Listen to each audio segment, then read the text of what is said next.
Bonsoir, bienvenue dans votre journal. Dans l'actualité du jour, l'hommage rendu au cardinal Saliège aujourd'hui à Toulouse. Un focus sur deux extrêmes en termes de logement social, Bruguière et Colomiers. Et puis enfin, nous sommes devant l'usine Sanofi.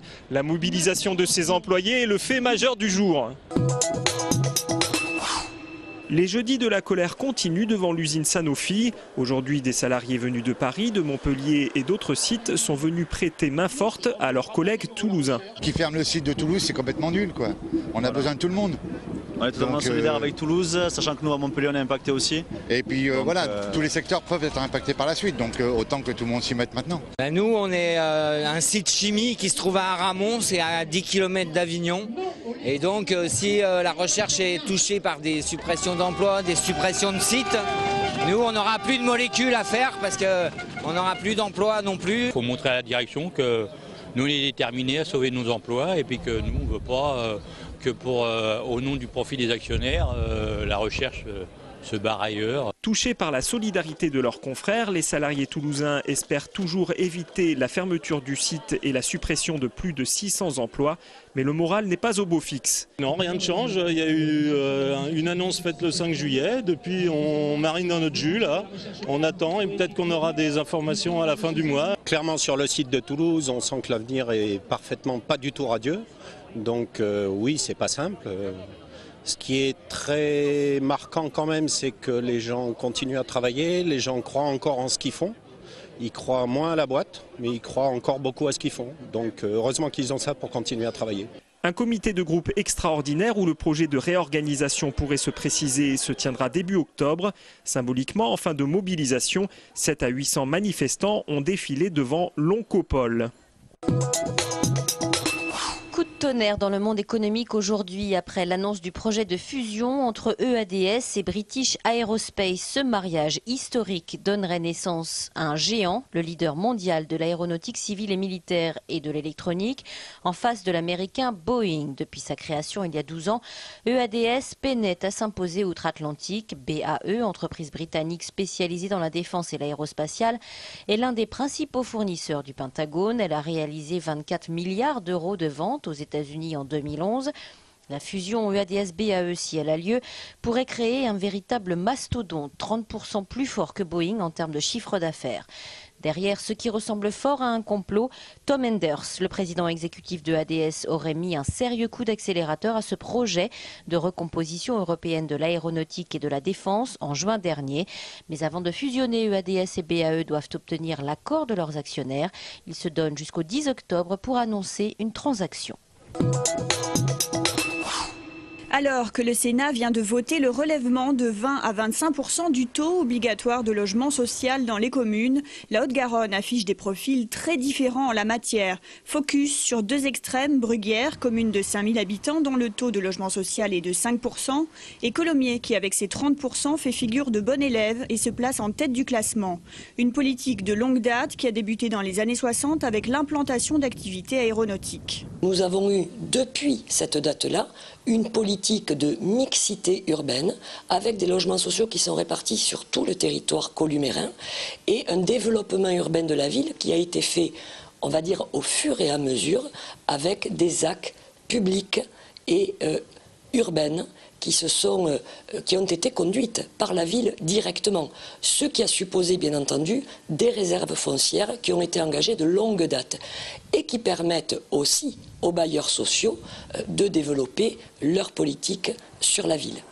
L'objectif pour la commune est à présent la rénovation de ces structures datées très 70. De l'autre côté, Bruguière, qui se définit comme une ville pavillonnaire, dit ne jamais avoir eu de demande en la matière et peu de foncier disponible. La prise de conscience est assez récente. De 47 logements sociaux en 2010, ils sont aujourd'hui à 104. On avait des pénalités puisque c'était inscrit dans la loi SRU. Mais je fais au-delà de la pénalité, je pense que on a compris le bien fondé de la réalisation de logements sociaux. Notre commune a été retenue pour le boulevard urbain nord, pour le terminus.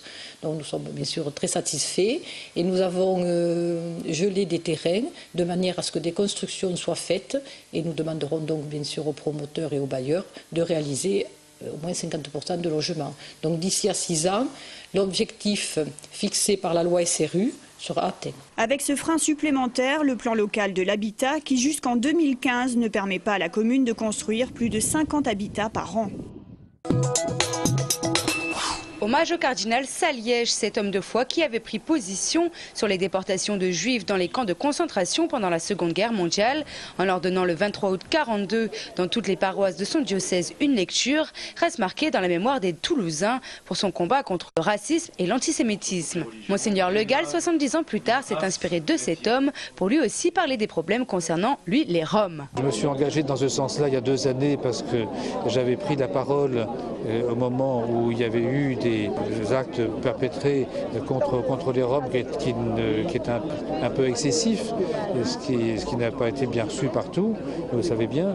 Donc je me suis engagé dans ce sens-là. Je pense que le message du cardinal est encore tout à fait actuel. La tolérance de la différence n'est donc toujours pas de mise. Un autre exemple concret avec les dernières attaques en Libye contre le gouverneur américain, des suites paraît-il d'un film réalisé par un israélo-américain.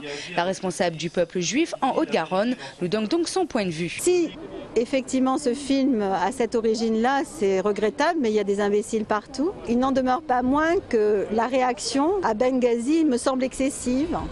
On ne tue pas des gens pour des images. Et ensuite, il semblerait que l'attaque de l'ambassade des États-Unis à Benghazi était quand même plutôt planifiée comme un anniversaire du 11 septembre, donc 11 ans après, et que ce film n'a servi que de prétexte. Les étrangers sont des hommes, les étrangères sont des femmes.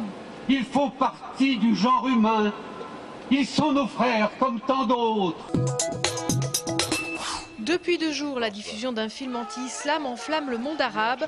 Après le saccage de l'ambassade des États-Unis en Libye, les manifestations s'enchaînent en Égypte, au Yémen, en Tunisie.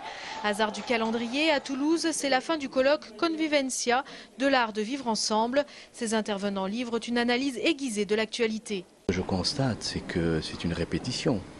C'est pas la première fois que ce genre de situation arrive. On peut tout à fait retrouver les mêmes éléments à l'origine, les mêmes réactions, les mêmes conséquences à chaque fois. Donc ça veut dire qu'il n'y a aucun enseignement qui est tiré par les uns et les autres, c'est-à-dire que ce soit d'un côté ou de l'autre, à l'origine c'est une provocation, c'est quelque chose qui vient heurter. Et la réaction de l'autre côté, malheureusement, elle est violente, alors qu'elle pourrait être tout à fait autre. Je crois que ce n'est qu'une minorité qui mène cette espèce de manipulation des chocs des civilisations. Ce n'est absolument pas la tendance des hommes. Alors, quelle alternative à la violence et quelle place pour cette convivencia dans le monde actuel? Moi, je crois que c'est un mot actif, vivant et possible. L'éducation, c'est le premier moyen. Travailler dans l'éducation pour justement faire en sorte que les enfants, les jeunes apprennent dès leur plus jeune âge la valeur du vivre ensemble. On est sur le chemin de cette convivencia. Je crois que c'est possible. C'est sûr, il faut faire des efforts, être actif, il faut rester positif.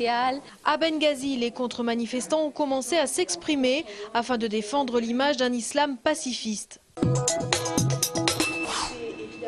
Du son, des photos, de la vidéo, culturetoulouse.fr remplace la rubrique toulouse.fr depuis cet été. Sur ce nouveau portail, l'actu toulousaine par thématique, des reportages, des rencontres, les coulisses des manifestations dans la ville rose, sans oublier la politique de la ville. Une manière pour les Toulousains d'être connectés et informés en permanence sur les quelques 2000 événements organisés chaque année dans la ville rose.